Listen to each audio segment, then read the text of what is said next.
पंचदेव प्रार्थना एक शक्तिशाली मंत्र है। प्रातःकाल सच्चे मन से इसे सुनने से जीवन के सभी दुख तुरंत दूर होने लगते हैं। पंचदेव प्रार्थना को प्रतिदिन सुनने से जीवन के असंभव कार्य भी संभव हो जाते हैं। तो आइए सुनते हैं यह पंचदेव प्रार्थना। गजाननं भूतगणादिसेवितं कपित्थजम्बूफलचारुभक्षणम् उमासुतं शोकविनाशकारकम् नमामि विघ्नेश्वर पादपङ्कजम्। कर्पूरगौरं करुणावतारं संसारसारं भुजगेन्द्रहारं सदा वसन्तं हृदयारविन्दे भवं भवानी सहितं नमामि। शान्ताकारं भुजगशयनं पद्मनाभं सुरेशं विश्वाधारं गगनसदृशं मेघवर्णं शुभांगं लक्ष्मीकान्तं कमलनयनं योगिभिर्ध्यानगम्यं वन्दे विष्णु भवभयहरं सर्वलोकैकनाथम्।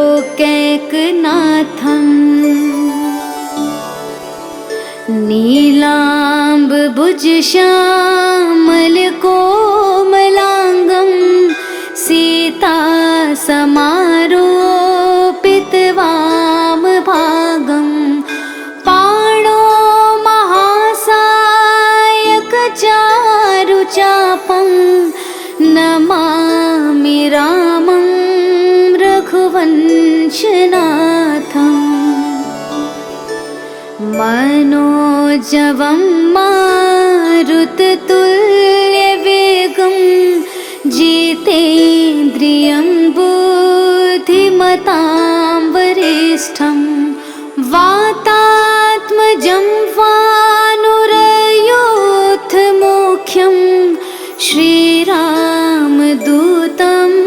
शरणं प्रपद्ये। करारविन्देन पादारविन्दं मुखारविन्दे विनिवेशयन्तं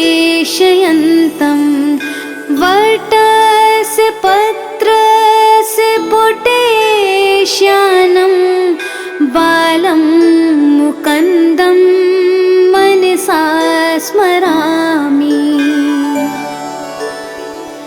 या देवी सर्वभूतेषु शक्तिरूपेण संस्थिता नमस्तस्यै नमस्तस्यै नमस्तस्यै नमो नमः। नीलाञ्जनासमाभासं रविपुत्रं यमाग्रजं छायामार्तण्डसम्भुतं तं नमामि शनैश्चरम्। गजाननं भूतगणादिसेवितं कपित्थजम्बूफलचारुभक्षणम् उमासुतं शोकविनाशकारकं नमामि विघ्नेश्वर पादपङ्कजम्। कर्पूरगौरं करुणावतारं संसारसारं भुजगेन्द्रहारं सदा वसन्तं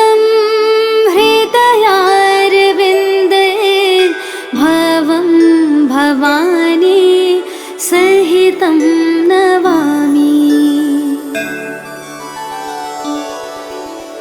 शान्ताकारं भुजगशयनं पद्मनाभं सुरेशं विश्वाधारं गगनसदृशं मेघवर्णं शुभांगं लक्ष्मीकान्तं कमलनयनं योगिभिर्ध्यानगम्यं वन्दे विष्णु भवभयहरं सर्वलोकैकनाथम्।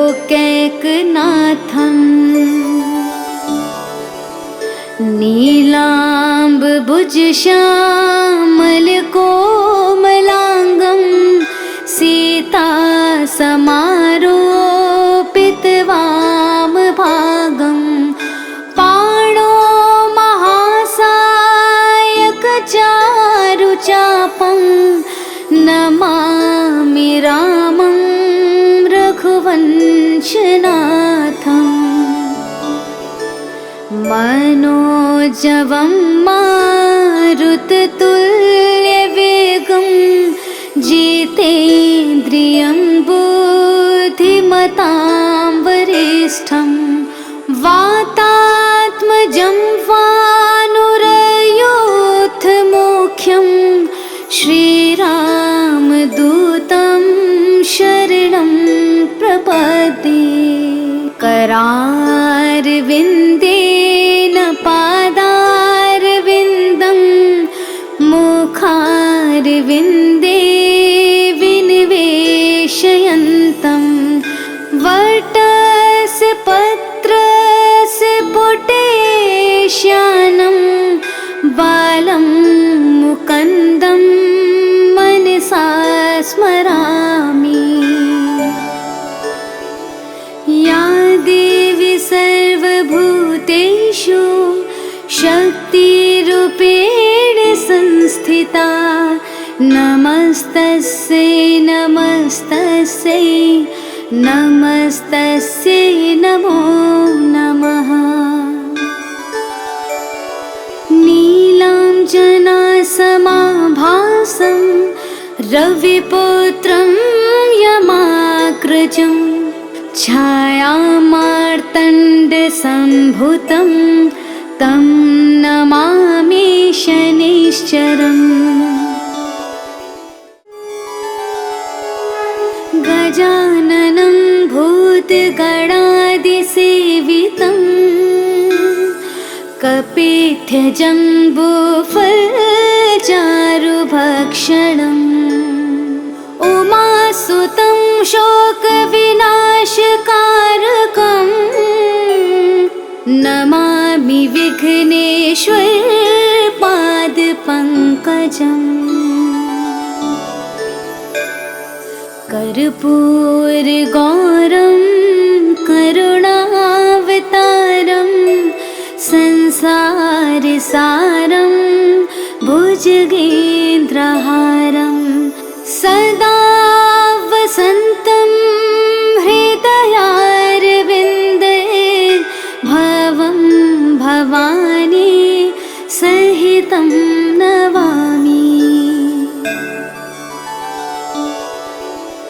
शान्ताकारं भुजगशयनं पद्मनाभं सुरेशं विश्वाधारं गगनसदृशं मेघवर्णं शुभांगं लक्ष्मीकान्तं कमलनयनं योगिभिर्ध्यानगम्यं वन्दे विष्णु भवभयहरं सर्वलोकैकनाथम्।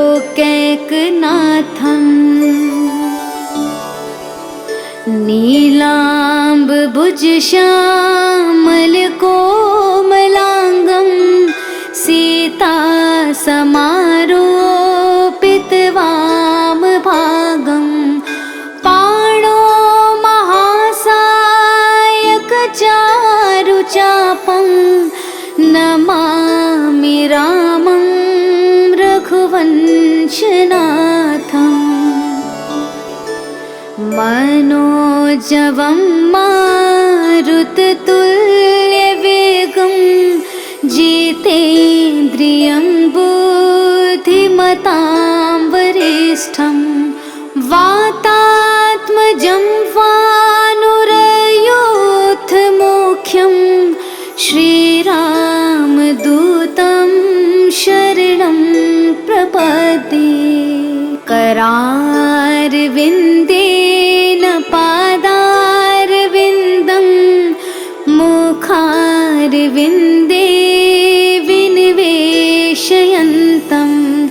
वटस्य पत्रस्य पुटेश्यानं बालं मुकुन्दं मनसा स्मरामि।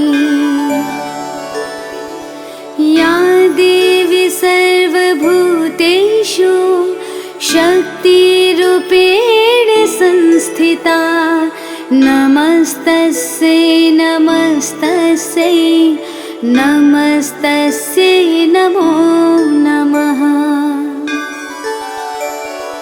नीलाञ्जनासमाभासं रविपुत्रं यमाग्रजं छायामार्तण्डसम्भुतं तं नमामि शनिश्चरम्।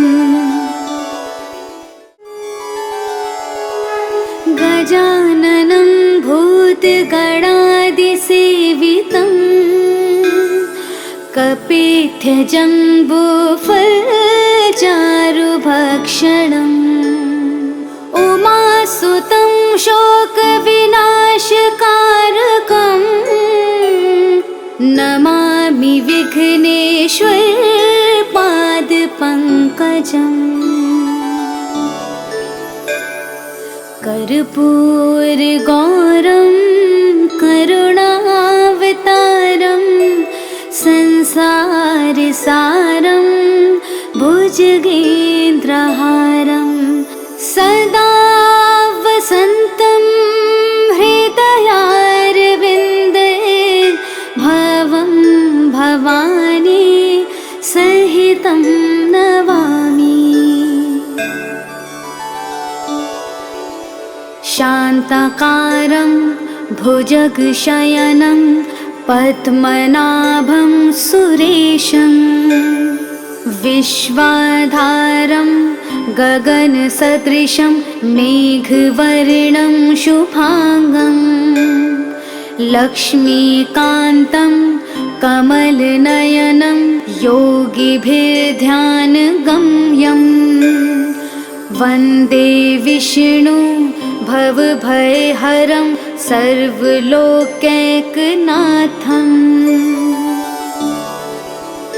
नीलाम्बुजश्यामलकोमलाङ्गं सीतासमारोपितवामभागं पाणो महासायकचारुचापं नमामि रामं रघुवंशनाथम्।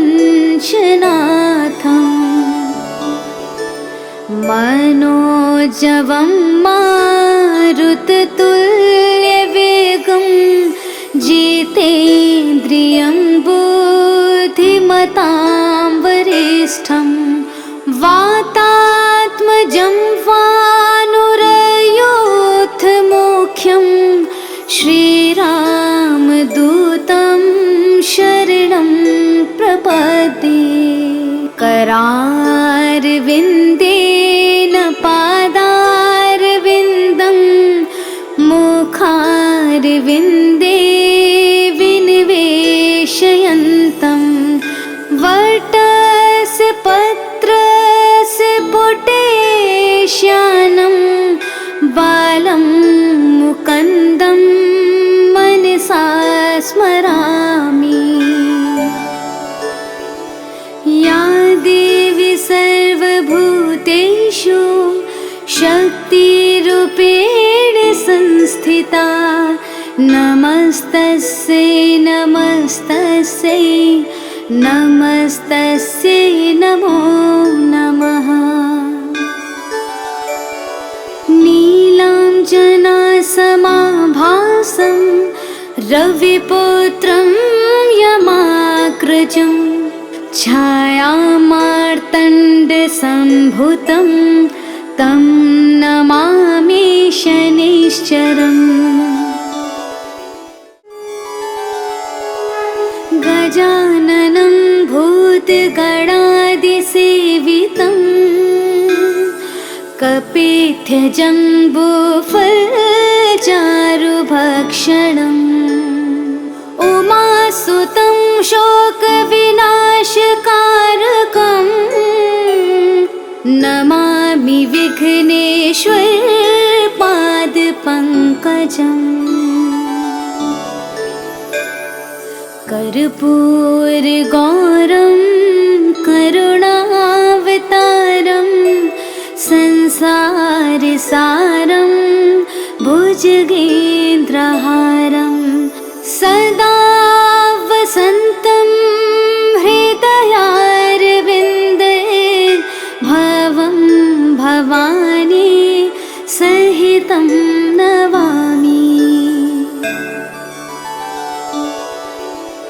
शान्ताकारं भुजगशयनं पद्मनाभं सुरेशं विश्वाधारं गगनसदृशं मेघवर्णं शुभांगं लक्ष्मीकान्तं कमलनयनं योगिभिर्ध्यानगम्यं वन्दे विष्णु भवभयहरं सर्वलोकैकनाथम्।